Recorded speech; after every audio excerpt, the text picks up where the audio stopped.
First note I have is be irreplaceable.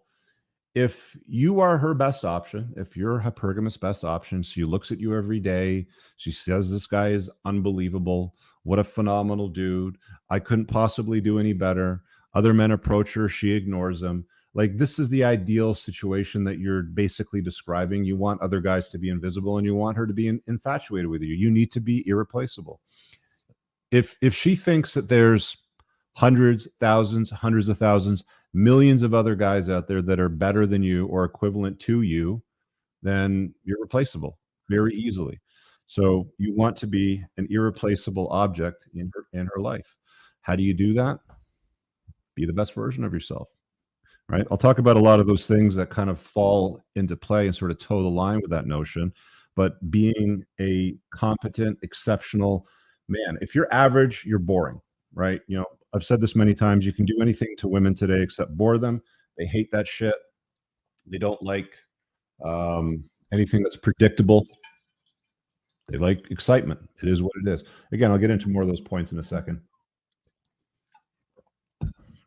The other thing that I would say is some absence is very good for a situation like this. I think one of the big mistakes that guys make is they rush right into, let's be together all of the time. Hey, what are you doing Monday night, babe? Cool, you get together. Hey, what are you doing Tuesday night, babe? Cool, you get together. By Wednesday, Thursday, she's probably not that enthusiastic about spending time either as she was on Monday.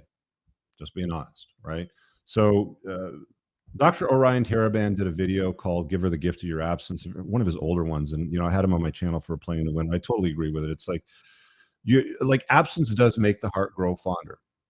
Being constantly available, responding to her text messages immediately. When she says jump, you say how high. When she says she wants to see you one night, you're always there to see her. You have to be somewhat distant, somewhat unavailable, somewhat absent in her life. I'll tell you this right now. I know very, very few married people that are exceptionally happy or in long-term relationships that are exceptionally happy. But the common denominator in every single long-term relationship, and I know lots of married couples that have split up, fight, hate each other, call each other names, disparage each other, sometimes in front of each other, sometimes behind their backs. I know lots of people that are together that don't really like one another. The only ones that I know that really like one another over a long period of time, like they are obsessed, is when they spend time apart. So spending time apart is good for the relationship. Give her the gift of your absence. You know, I've said this many times before. The most successful marriage that I know is a good friend of mine who ended up traveling a lot during the course of his entrepreneur career, 25 years. Was probably home around a week and a half, tops a month. And the rest of the time, he was busy with the business. That pursuit of excellence, that chase of excellence, let her stay at home, raise the kids. He did his thing with the business, and it worked out real well. And they're still infatuated with each other 25, 30 years later now, almost. I think it is, actually, to be honest with you, because I know their kids are outside of university. You get the point. Don't always be around. Scarcity equals value, okay? If you're around all the time, you're not scarce. There's no value. You have to be somewhat scarce. So consider that. Be strong, fit, lethal. I don't know how many fucking times I got to say this, guys, but I'm going to keep saying it. A lot of guys that ask me for advice, book me on consults. I see them on Zoom calls. I see them calling on my shows, but I'm a high value guy. But it's like, yeah, but you're fat. I'm just going to say it. Look, if you're not in shape, if you're not physically fit, if you've read my book, which everybody always starts, I've read your book, it's been helpful, blah, blah, blah, then why don't you have the 1.62 golden ratio? Why are you asking me about shit that doesn't matter if I can see 3 chins on you? Okay. This seems so basic to me, and it is something that so many guys just completely screw up entirely. I had that guy on a couple weeks ago, the guy that was an incel, 5'6", 110 pounds, didn't understand the importance of a strong masculine frame. Thought 110 pounds was acceptable. My chick weighs more than that. Like, being fit and strong and lethal to some degree are skills that are useful to you as you navigate the world. You're walking down the street, and I'm walking down the street. And if you're $110, 5'6", and I'm 6'2", 215, 220 or so, and there's a bad guy walking the other way that likes to pick on somebody or pick pockets or, you know, wants to steal a watch, he's going to go for him not me. Being fit, strong, and lethal matters. Knowing how to fight is helpful. Having some sort of combat skills is helpful, but at least don't look like a skinny schlep or a fat pig. Get your health in order. It's not just for women. It's for you. It's for your own health later on down the road and for your life. Just women happen to like that. Okay. And you don't go for the bodybuilder look, swimmer's body. That's it, right? Like look like Michael Phelps, done. You don't have to be a bodybuilder. Chicks don't even dig that, to be honest with you. Let's cover be a gentleman and an asshole at the same time. It has to be said. Women like a gentleman, but they also like an asshole. Hold the door open for her when she's all dressed up. You're going into the restaurant. Pull out her chair, sit her down, help her put her jacket on, help her take her jacket off. That kind of stuff that a gentleman does. You can also be a little bit of an asshole too. There's an old saying in the UK that I used to hear when I lived over there. You know, to keep her around, you've got to be a little bit mean to have her being keen on you, right? If you want her sweet on you, you're going to have to be mean if you want her keen. So don't be a nice guy. Be a kind man, be a gentleman, but don't be a nice guy. Don't be a pushover. If you want to know what that means, there's a book called No More Mr. Nice Guy. Dr. Robert Glover wrote it. Good read. I've recommended it a million times. If you haven't read it, it's worth checking out. I make some references to it in my book. Basically, the TLDR version of it is don't be a nice guy, but be a kind man, right? If you want to dive down the rabbit hole to understand what all that means, you can go do the work and read that book. What should we do? Let's do the significance of captivation. So being significant matters, right? Look, there's no way around it. Women like significant guys. They stick around guys that are significant in the world, that are compelling, that are captivating, that have something going on. You know, I've talked about this before. There's loads of super successful guys that have had 2, 3 exits. And, you know, by that, like, I mean, like 7, 8 figure exits out of their business, made a ton of money, are retired, semi-retired sort of thing. And they become coaching clients because they need help with, you know, the gals. They're a total weapon in the workforce in their business and they do really well. And then, you know, you get into them and like, you know, I just can't keep them around. It's like, well, you're tall, you're good looking, you've got loads of money. You know, you're not out of shape, you know, you're in reasonable good shape. So what's the problem? Like why? Well, they seem to get bored and leave. Okay, well, that's a problem, right? Right. So the notion of doing something of some significance, like even like I had this conversation with a world-class athlete once. Okay. I was having lunch with him, Major League Baseball player, and he's telling me the story. He's got rings and everything, you know, from World Series. Inductee to the Hall of Fame. I'm not a big fan of baseball, so I'm trying to remember all the accolades, but big ass name. Like if I mentioned his name, like you would recognize him. And dude's retired, career is done, and he sits down on the couch and he wants to take a nap. And his wife comes over to him, she starts chirping him. What are you doing? I'm going to take a nap. Well, you can't do that. You know, like you've got to find something to do, basically, is what she said. He's like, no, I've done what I need to do and I'm going to take a nap. Right? Like that's the component of having frame in an LTR, but it's everybody that gets shit tested in that area. Even world-class athletes will get shit tested in that area. Being significant and captivating in your life throughout your life matters. You want to keep a woman around, you want to keep her in your frame. The frame component of it is a totally different conversation, but doing those things keeps women interested in you. If you're predictable and do the same fucking thing every single week of your life, she will get bored. She will lose interest in you, and other things may become more interesting to her. I'm not saying she's going to leave or she's going to bounce, but other things may or may not become more interesting to her. You spend the same predictable schedule watching basketball on a certain night and watching college basketball the next night, watching football. Cheeto dust is all over your shirt. You're packing on weight. You're not doing anything significant with your life. You're not doing anything to improve it. That's going to suck. Being significant and captivating. You want to keep a chick around. The dude's asking the question. You want to keep her obsessed with you? Do some shit with your life. I mean, I'd like to say it's as simple as that, but those that understand, right? Because they're doing it or they have done it. Let's go to F her properly. Now that we're a few minutes into the video and we can now talk a little more openly because YouTube doesn't like certain words in the first 10 minutes. I said it. You have to F her properly. Can't do that. She ain't going to stick around very long. She's going to find it somewhere else, right? You have to be.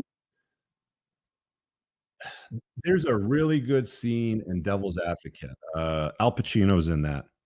And if you don't know Al Pacino that well, he's not a large man in stature. I think he's about 5'5" or so. And he makes a statement, his line is, something along the lines of, he rocks this girl's world. And he's talking about the importance of rocking a gal's world, effing her properly, to his mentee. And in that scene, he basically says something along the lines of, she turns around and looks at him after he's done, like, how did you do that to me? That's what you want a woman to look at you like. She's got to look at you like, wow, holy shit. Like, I need to, give me a walking cane or something, or maybe I got to call the municipal office and get a temporary handicap parking permit because I can barely walk this week, right? Like, this is, like I said, effort. I'm not going to explain it step by step because this is YouTube. Guy by the name of Sterling Cooper. I've talked to him on my channel a long time ago. He has a course on that kind of stuff. I can't remember the author's name, but there's a book called Sex God Method. If you're already the Don, you're not going to learn anything from it. But if you don't know anything about effing her properly, read the Sex God Method. It fills in the gaps. Okay, so I'll say that. The next thing will be, do not live together. Now, this one is going to be very controversial. I've thought about making a video about this in my car, talking about it in length, because this is kind of like the sort of topic that I'd like to rap about. I've been with my gal for a few years now, obviously, and we're in a non-cohabitating long-term relationship. We've been dating for a long time. We don't live together. Do women want to live with you after a long time? Yeah, they'll make requests. The two smartest guys, three, is it now three? Yeah, about three of the smartest guys that I've seen that have had the most successful long-term relationships, that do well post-divorce, into their 40s, 50s, and 60s, sort of thing like that. They never live with women again. These guys are divorce lawyers. They're smart. They know how to keep a little bit of distance. They know how to keep a little bit of scarcity in the equation. They know that absence does in fact make the heart grow fonder, and they do know that living together complicates the relationship to some degree from a legal perspective, and also from a familiarity perspective. Big word to say sometimes on video, right? But if you become too familiar, too common, if you become something that is always around, you will get bored. You will get bored.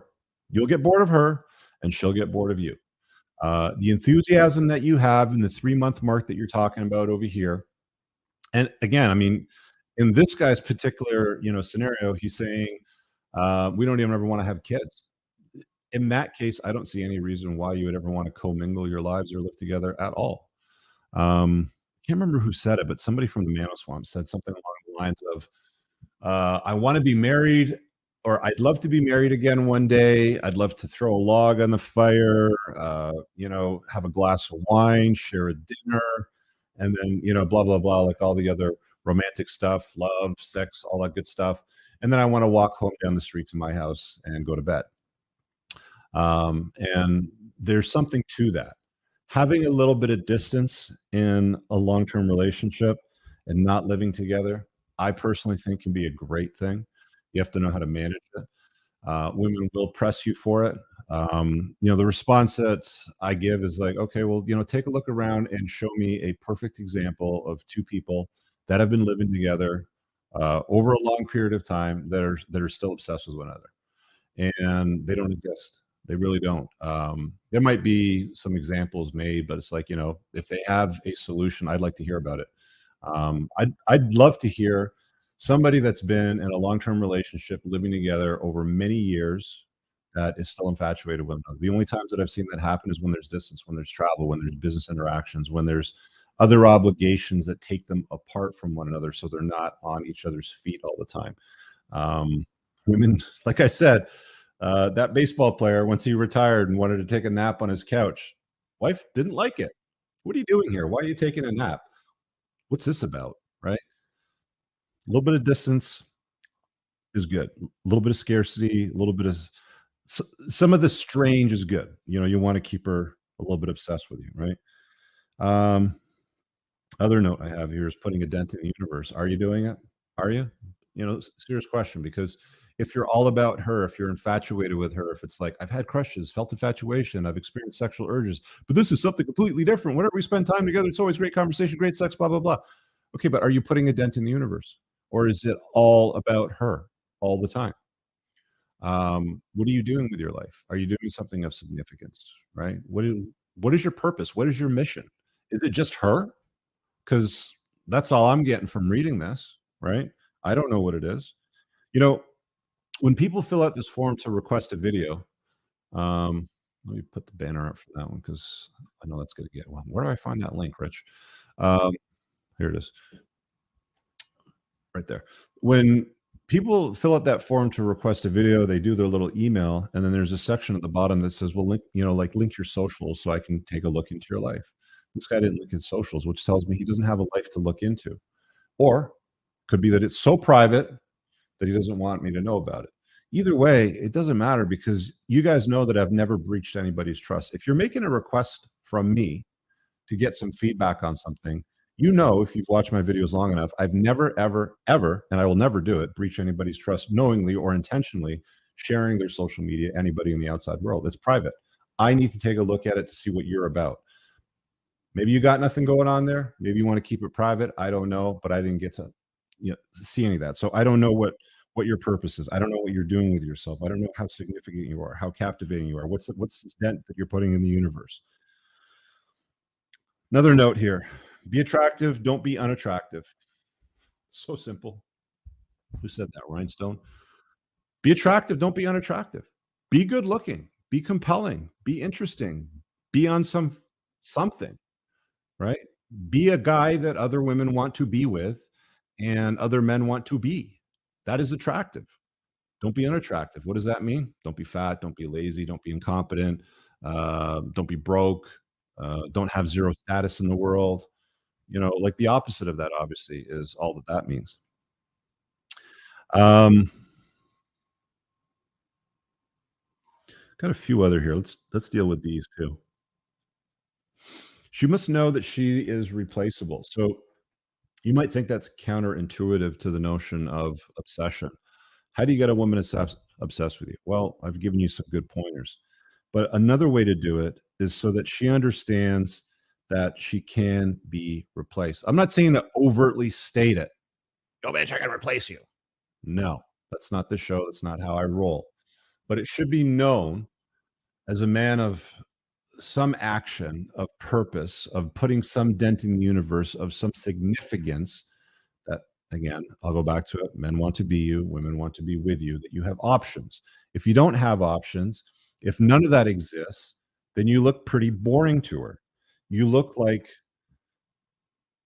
you are her only source of intimacy, potential intimacy at all.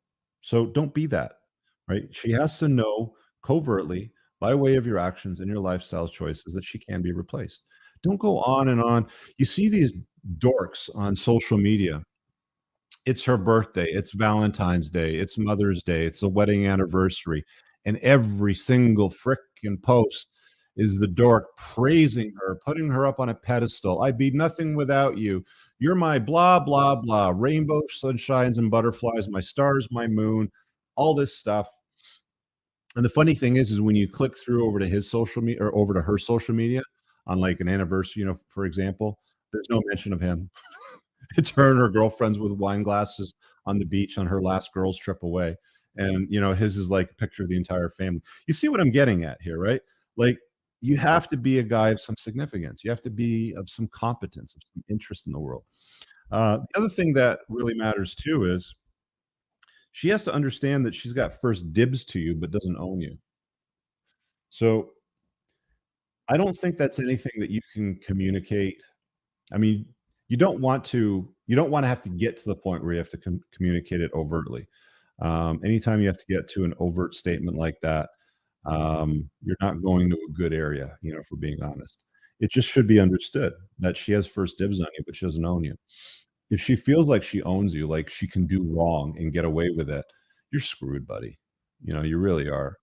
Um, like she has to understand that there could be consequences to bad choices in that relationship, and that you do have options, and that you will exercise other options.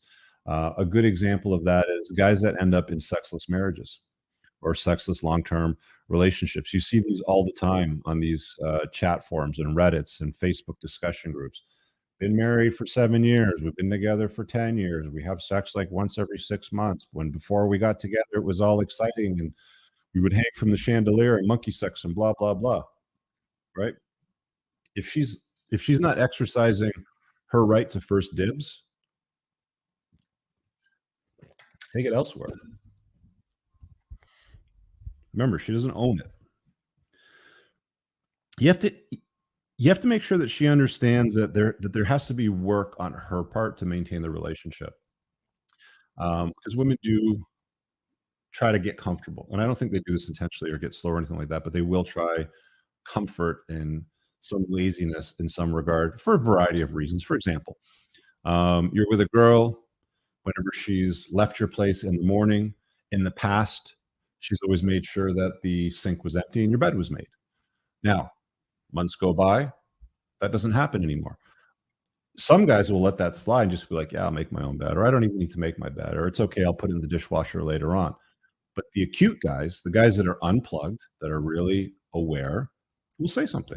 "Hey, I actually chose you. Like, one of the reasons why I chose you was because I noticed that you would take the care of making my bed in the morning, before you would leave. And that matters to me. Like, I noticed that, right? Why would you stop that? Right? Like, what you did to get you in the door should continue throughout the course of the relationship.